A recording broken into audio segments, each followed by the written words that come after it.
Heard it. Okay, Bob, you're on. Are you recording? It's being Yep. I recorded. am All right. recording. All right. Let's see. Well, I started last time talking about my end of Pomona College, where I worked with Clifton Trafton and was able to publish a journal article on the limbic system in the rat. I went on to graduate school at UCSB after seeing Michael Gazzaniga on the cover of Scientific American and read his article, and I thought, that's my guy. And so I went there under his tutelage, and he eventually moved to NYU, and I went with him, and we published a couple more articles on the bisected brain in humans.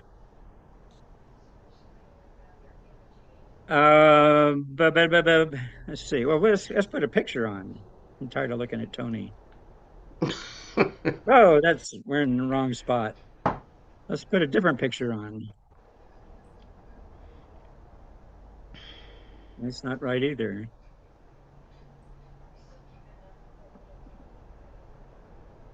Here we go. This is a drawing I did for Gazzaniga. We Oh, don't you have gotta it here, hit Bob. share, Bob. You gotta hit share. Pardon? You have to hit share. You're not sharing right now.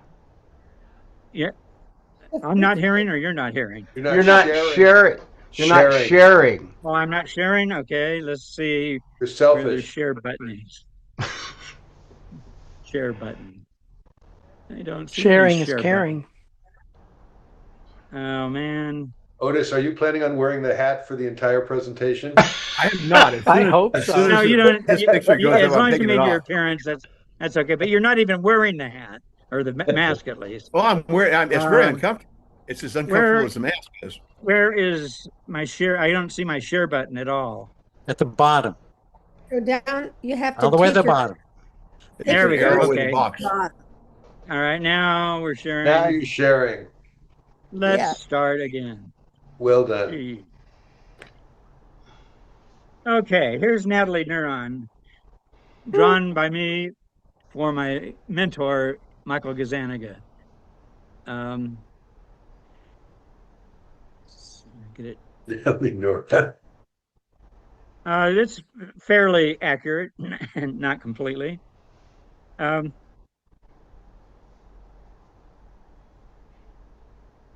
where am I?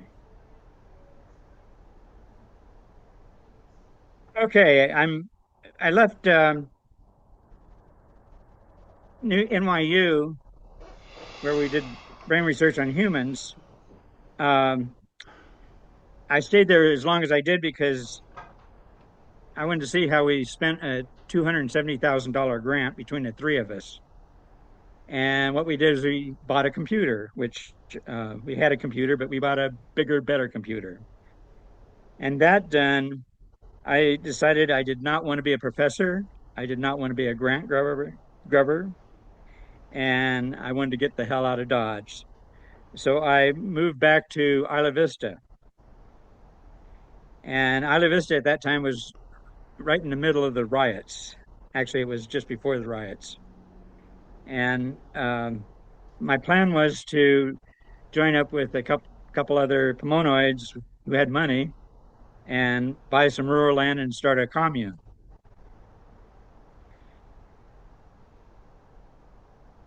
My opinion of graduate school is best by this thing, which I also did for Gazzaniga.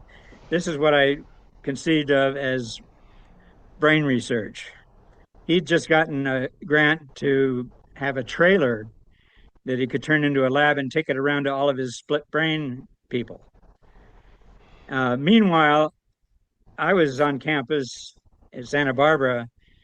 I was called the Phantom because I never was on campus except when I was teaching a section in as a TA. No one ever saw me because I was out surfing or digging in the cliffs with a spoon or just having fun. Uh, How can you have any more fun than digging in the cliffs with a spoon? the cliffs were pretty good. I dug these big caves with little windows in the sides of the cliffs, and you could watch the sunset. Also played a lot of volleyball in Santa Barbara, Hey, Bob, which I I carried. think if you hit the expand button on the lower right, then we can get a bigger picture. Yeah, to the right of that, Lower And right, right expand. Okay, there. Boink. all right. Now, There we okay, go. now that I lost my slider. I used to have a slider that I could make them Uh bigger. oh. Oh So boy. Well, I'm not Hit sure which is hit the better escape. one. how do I reduce it? Hit And escape. I'll slide it if I can get back Hit Yeah, hit escape. or not. escape. You have a Okay. All I got is escape. okay. I don't see an escape. I have You're okay. on your Click keyboard. on your, there it There you is. There it go. is. There you All right, There go. it is. let me get this full size. Whoa, that's There you too go. big. Yeah. Okay. Now that Excellent. I will try to That do there we this with go. each Oh, slide. good. Hold Perfect. on. We Oh, want to whoa. see the prurient All right. details. Yeah, yeah. Yeah, we Anyway, while I was at Isla Vista, I was gathering together these people to be my partners to start a commune. And oh, this is one of my jobs I did for Gazzaniga. I did a textbook for him and made a model of the human brain with cross sections Wow. and whatnot, and then uh, uh, covering showing the cortex. Wow. Very Cool. cool. I was amazed that I could do that. It's Yeah. in the back end of a textbook, and you cut out all the pieces and put tab A and slot B, and next thing Wow. in 6 hours you have this. That's great. Then you can Six start doing hours. surgery. How much is it worth? The Yeah. book is cheap. I buy the books for about $5 to $12. And, I buy them to give them to my kids. Well, here's my first partner in the commune. It was Jake Smith. He's there with Rachel. Now I get to use my slider. There's Mark Myers, my second partner. He is a member of the Royal Society of Maritime Artists. He's former president of it. He is a rock star in marine art. You should look him up. Mark Richard Myers. He had moved immediately to the Land's End in England and has stayed there ever since, although he's visited a couple times. So Hey, his use Bob, on the land was do what? you know how he does his research on? I've seen some of his square rigger things, and they're highly detailed. So, do you have Oh, any well, idea what he uses for one reference? thing was that while he was in college at Pomona, he he rigged the Golden Hind, the replica of the Golden Hind, and he was the Wow. first mate. He was the first mate on the Nonsuch, which sailed from England to Hudson Bay and is now in a museum, as is the Golden Hind. Uh, So he so knows it. You know, he's an actual rigger. he rigged the Golden Hind. He's the Wow. one that did Holy it. crap. I know. Wow. he was a double major at Pomona, history and maritime history and art. I have no idea. He was my water polo buddy. He was a mad dog in the water. We sent him in. He was a substitute. We sent him in whenever somebody needed to be hurt on the other team. And he was blind, and so he would just start swinging. Hey, Hey, Bob. Otis wants to know the name of that book with the Yes, I do. And how to get it. Which book? The The one the book with with the the cut. boat. brain, Um, the brain diagrams.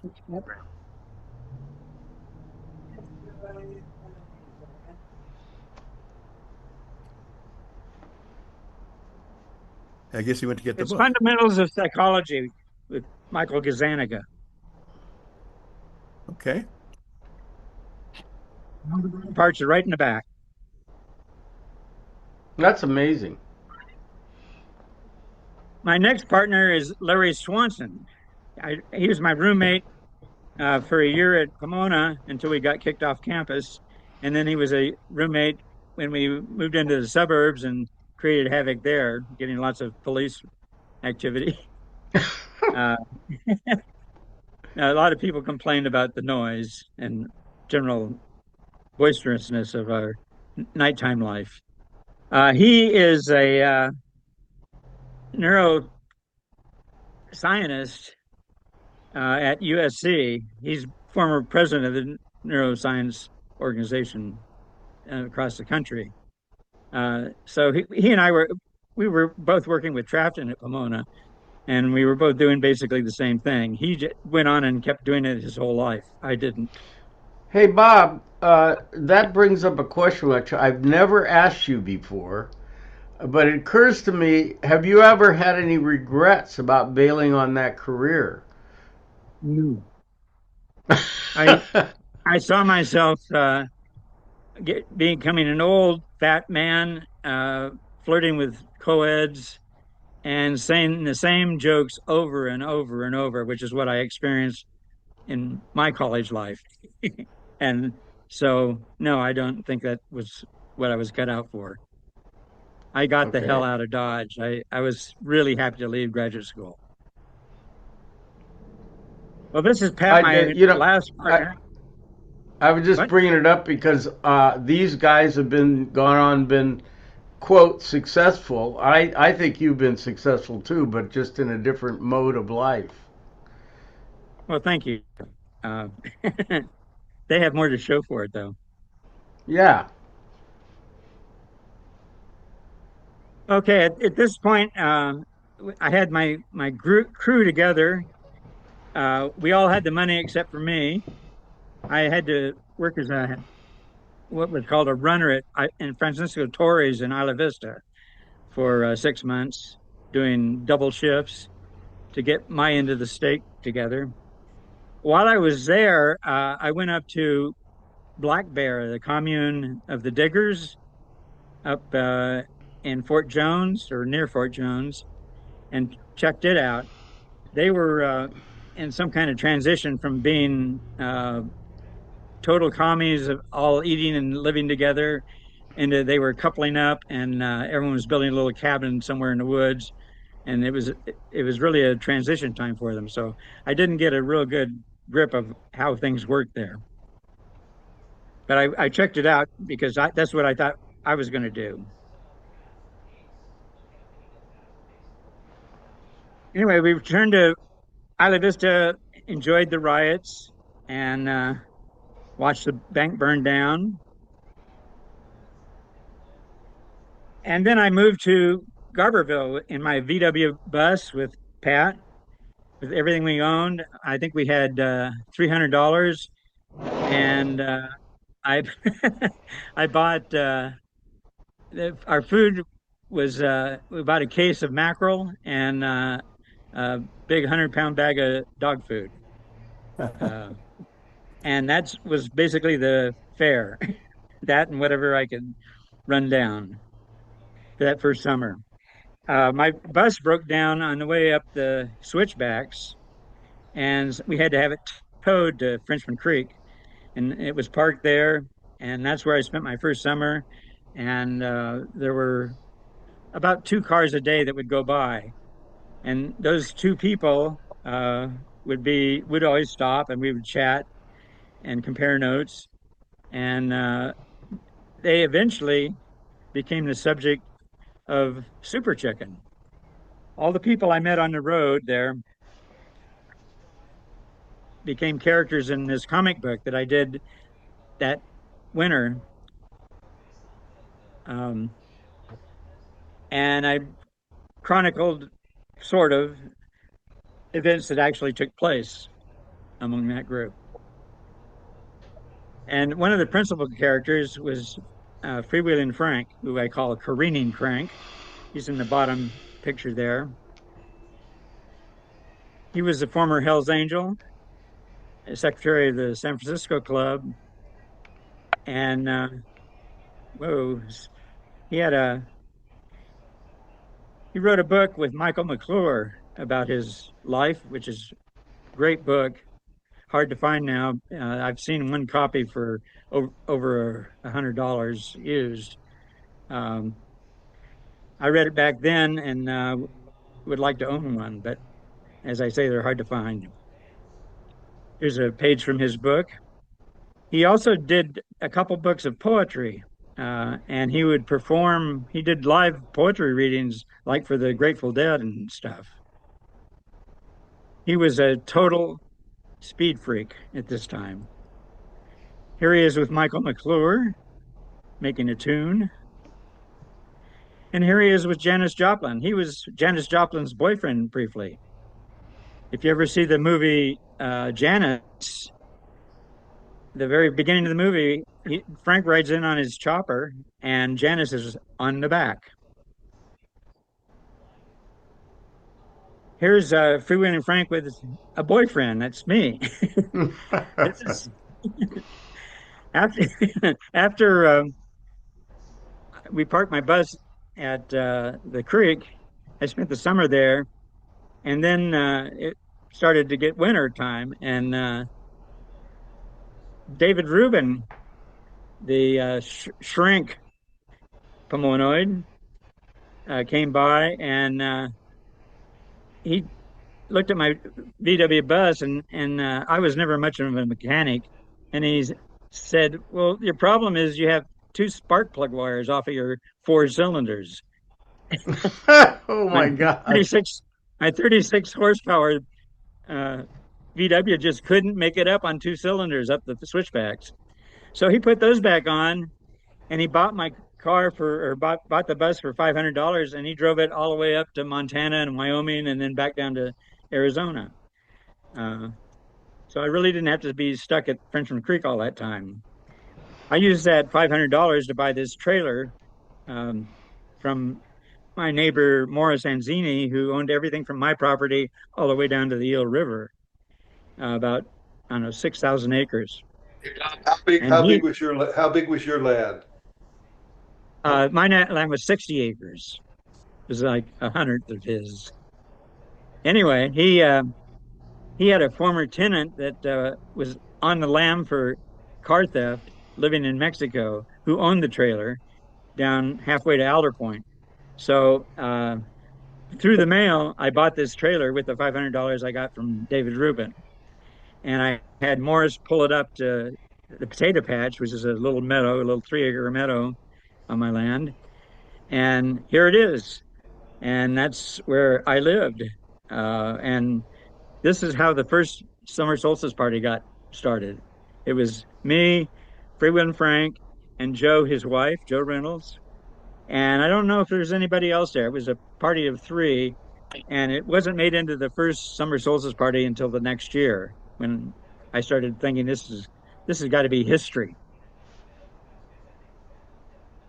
Here's a picture of my trailer in situ again, and me playing the guitar out front. It was pretty crude and rude, Is and that then me is playing that the guitar out in front again. where the trailer was? That was the site of now what's your house? The house is down there. Right. But what happened is I built I went down to Alder Point, and Morris Anzini's son Gene, who was my guru, he taught me everything. He taught me how to fish, how to hunt, what caliber gun to have. He taught me how to save meat for months outside. Uh, Everything I needed to know to learn to live outside in the woods, he taught me.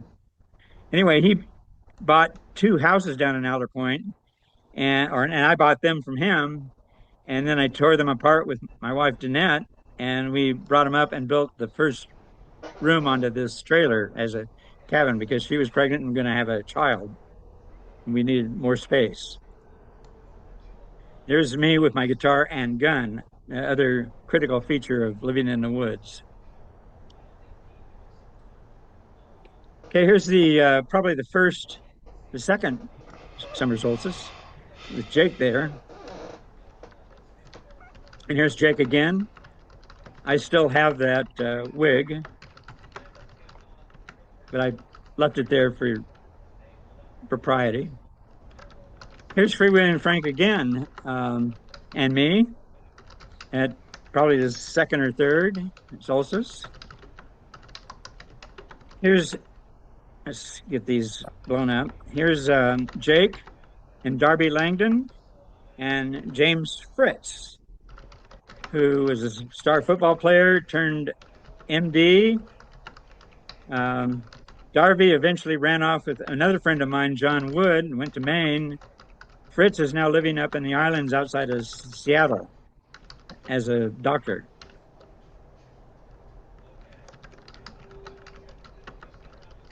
Um, Johnny Jewett, who's a mountain, the most prominent spot around where I live, Jewett Mountain. He's a Wailaki Indian, and he used to bring his mule to parties and to the bar. In the bars, he would make bets with people about whether they could stay on his mule for 8 seconds, and he would always win his money. So he brought the mule up to our party this year and made money off of about 4 people before me. This mule could get all 4 feet off the ground when he was bucking. He let me ride it then, and I actually made it for the 8 seconds. And he explained to me later that it was because the mule got tired. Couldn't let it do more than 5 buckings in a row, or it'd get tired. And I was on it for the fifth time. But even so, when the mule bucked me off, I landed right on my chest and I couldn't breathe for about 5 minutes.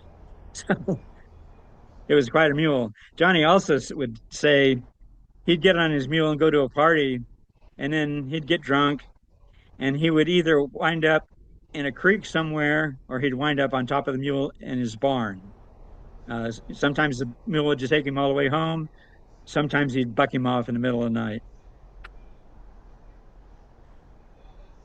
Here's David Rubin and his wife and kids. Uh, he came early. As I said, he was the one that bought my VW bus. He also came to this party, and he helped me a little bit framing my house. He was there for a few days. Here's Jake Smith, his girlfriend Stephanie, me and my wife Danette, and Aaron, and my dog Toto.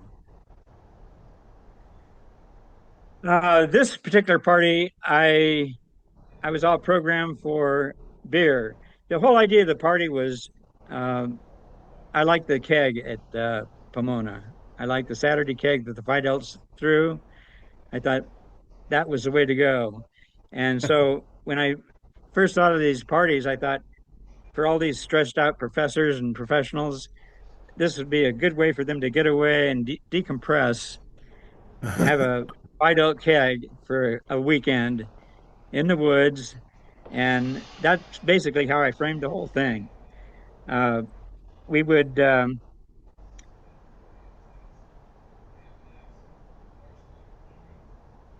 we'd have a couple kegs.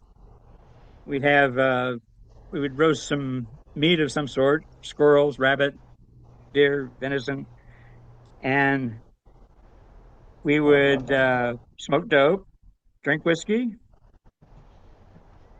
We'd play volleyball, horseshoes, frisbee, music. We had a 4-hole putting course. We played bocce ball. I had a table tennis court. We occasionally did baseball and football. We had a pinata on Sunday mornings, and we had awards on Sunday late mornings, and then everybody would go home. During the party, we'd usually go to the waterfall, which was down the hill a little ways in Frenchman Creek, and we would go to Hippie Hole, the part of this Eel River that was very nice to swim.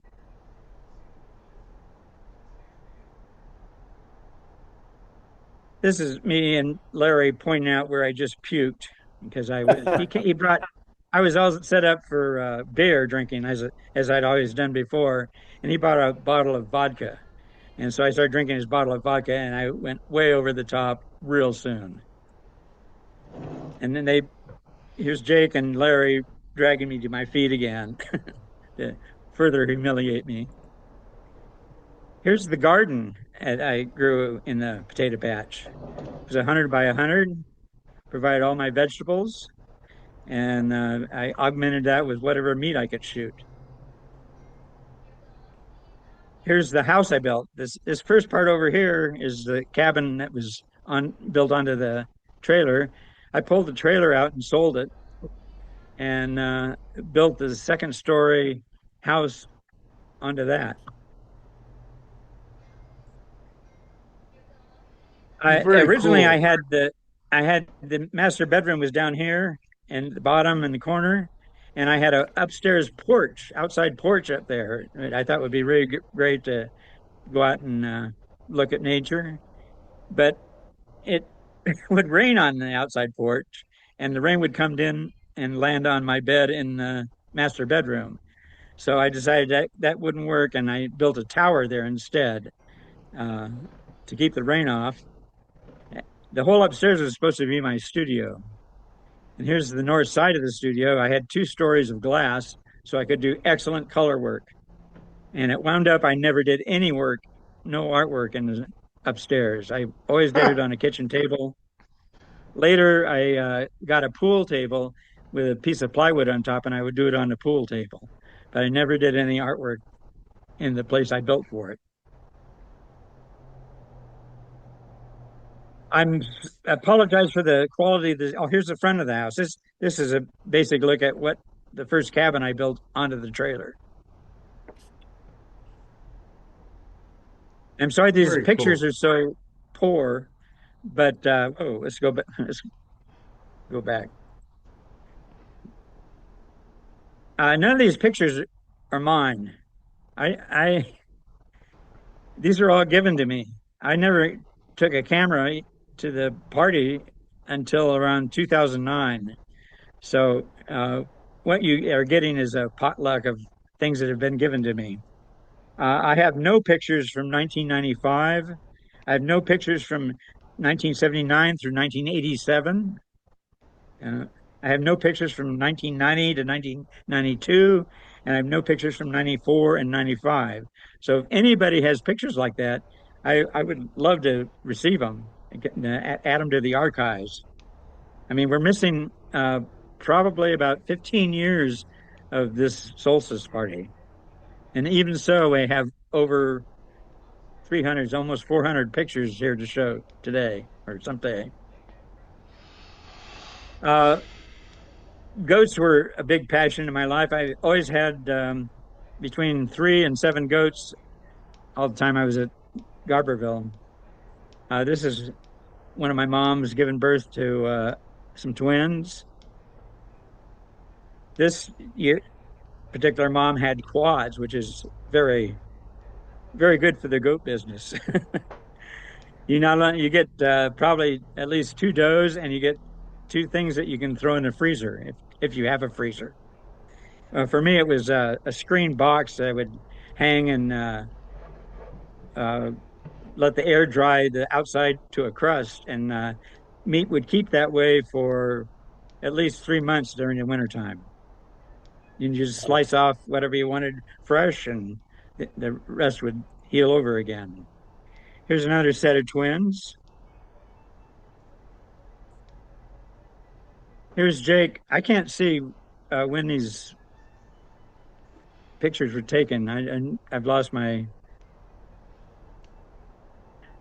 Here's Bob Gasky on the left, Dana Matthews, um, Magnuson. Magnuson. I'm choosing here.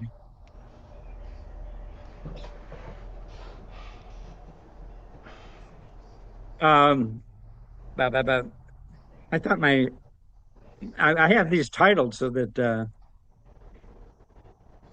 as my I've lost everything. Am I still there?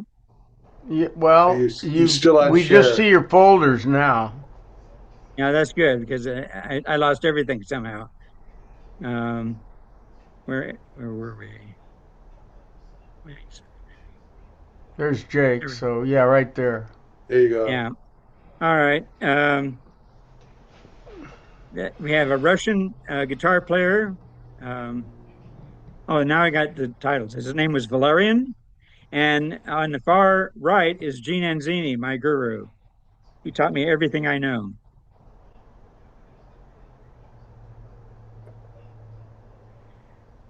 Here's Chuck McKinley. He was at the time he was working at Free Law in Ukiah. He eventually started getting into environmental law. Every year we had probably some mud people. This is the first picture recording of them. You may recognize a few people there. Here's my mailbox on from the old intersection of the old Harris Road and the Alder Point Road. And there's one of Tony's wives. I used to walk this road every day to get my mail. It's about a mile from my house. And I'd carry my gun, and on the way back, I'd shoot things.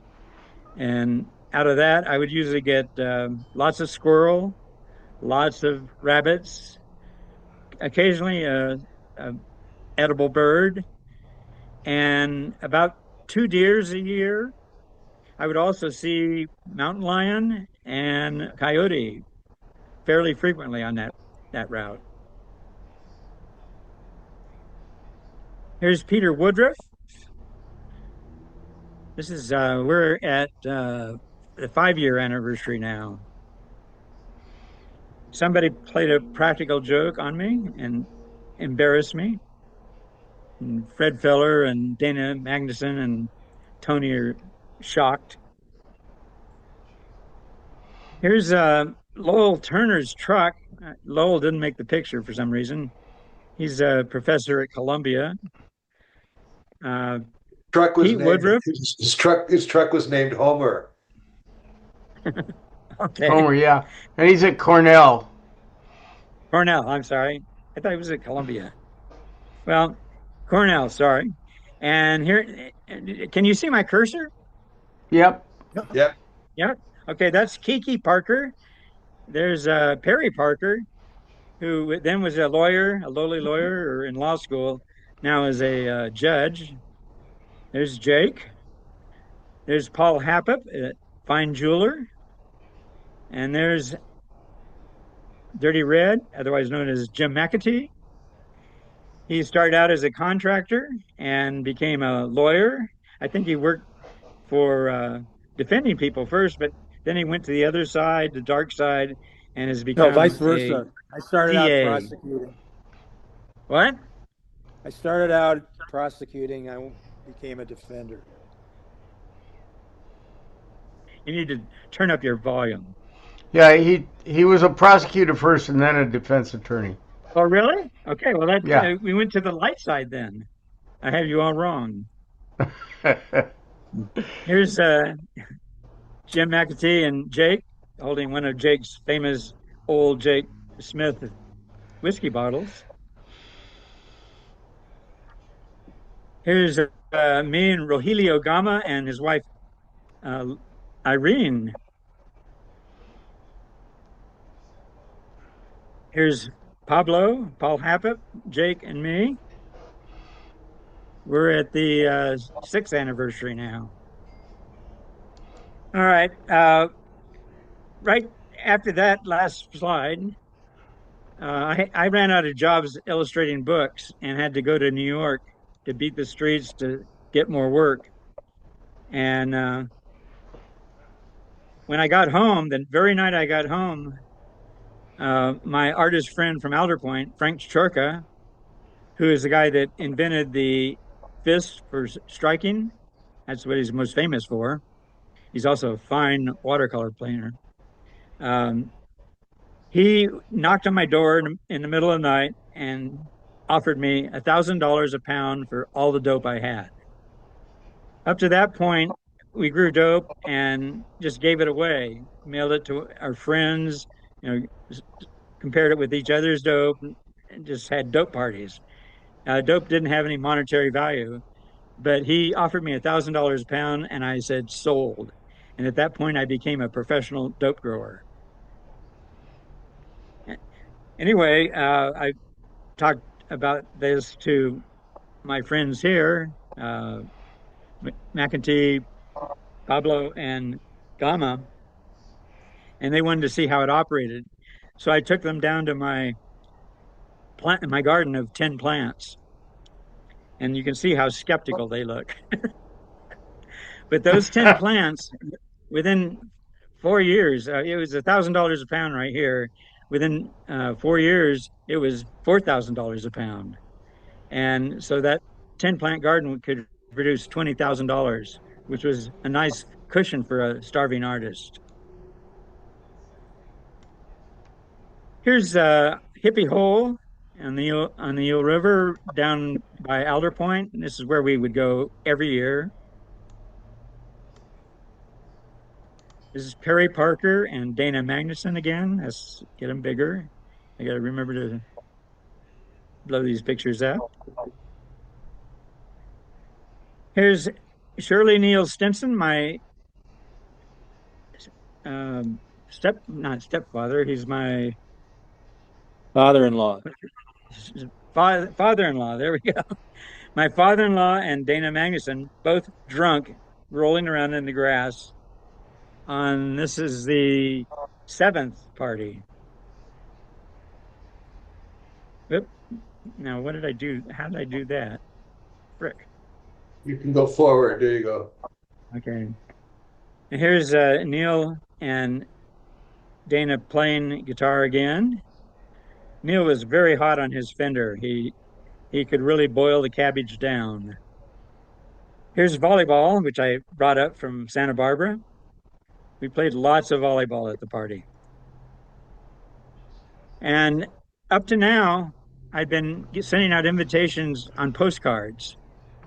And so for the 10th, I thought I should do something more formal. So this is the first actual invitation to the solstice party. And you see, I'm kind of pushing lewd sex, drunkenness, and possibly gambling. Now, the next 2 years, the 11th and the 12th, I went back to postcards. Here's me at Frenchman Creek. This is not Frenchman, yeah, Frenchman Creek. This is also a standard fare for people at the party. Here's Tony Johnson in his rock and roll look, and Fred Feller, me, and there's John York.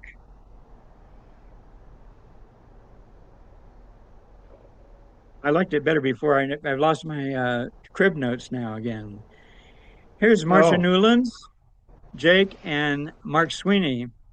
Marcia was our timekeeper in water polo. We called her Boom Boom.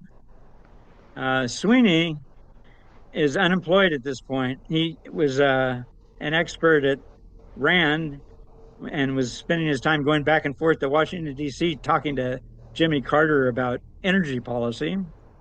But then he quit. I think he was unemployed for almost 10 years before he came back and got a job as a vice president at Southern California Edison, at which time he cut his hair again and looked all normal. Here's me and Chuck McKinley. Here's Jan Zabriskie and John York. Jan was a biology major, I guess, and he had a place at Deep Canyon where he took care of all the animals and all the people doing studies. He'd give them a little plot that they could stick thermometers up lizards' butts and stuff and record it. And I spent some time down there with him. Later, he became a lawyer, and then he became a lawyer for good causes like the environment. At this time, he made me do this poster for him to save the fringed-toed lizards, which were endangered down there. More volleyball. More Sweeney and Jan right behind him. I used to brag about people that came to the party and how far they had come because most of the people came from San Francisco, which is a good trek. A few came from LA. This guy's Schlem was my backup water polo goalie. In fact, I had two backups for some reason. Uh, he became a doctor and went to Kathmandu and was a doctor in the high altitude sickness hospital. And he showed up at the party, and so I used him as my bragging point of the furthest person to come to the summer solstice party. I had a cow, milk cow, and you can see my garden in the background. I called her Gretchen. I used to ride her around a lot. She was very uncomfortable. And here's one of my sheep and a goat and my dog Toto. All right, we made it to the 13th reunion. The skull is, I had some problems with my neighbor slash partner, and they were a bit ugly. But here I'm offering hope in that I'm having peas and wildflowers sprout out of them.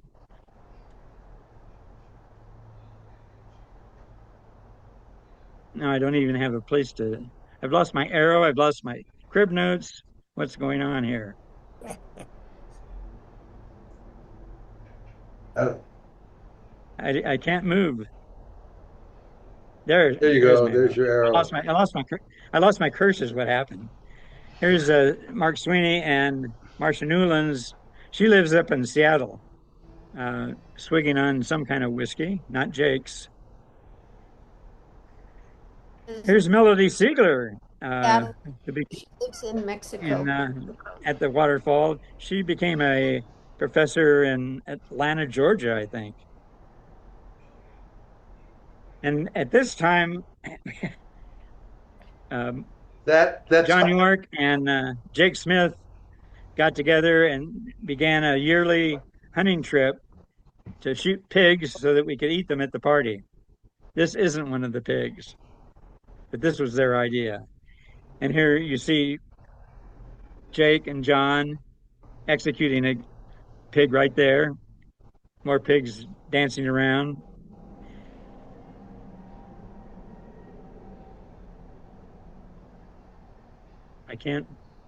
I lose track of my. And here, this is not at the solstice. This is at Jake's office, his legal office, where he did freebie law in Eureka. But it's the solstice crew. There's my partner, Mark Myers, his wife, Pete. There's Lowell Turner. There's Jake, Melody, his girlfriend. There's Alice and Fred, me, and Tony. Tony was very tired that day. And this is where we stop. Yeah, that's where we stopped. Actually, I think might as well that just was keep going. that was like a bachelor party, wasn't it? Right before I got married. Was it before you got married? So that's why you're so out of it? I think so, but I'm not sure. Well, And that explains it. somebody, I think it was Jake, was sitting next to me, and every once in a while he would surreptitiously grab my whiskey glass and fill it up, so that I thought I was still finishing the same glass. I'm going to blame it on Jake, as we usually do. That's what I would do. That's what Yeah, I did. that's the always when in doubt. So listen, we're up to where we were. I'm going to stop recording for now.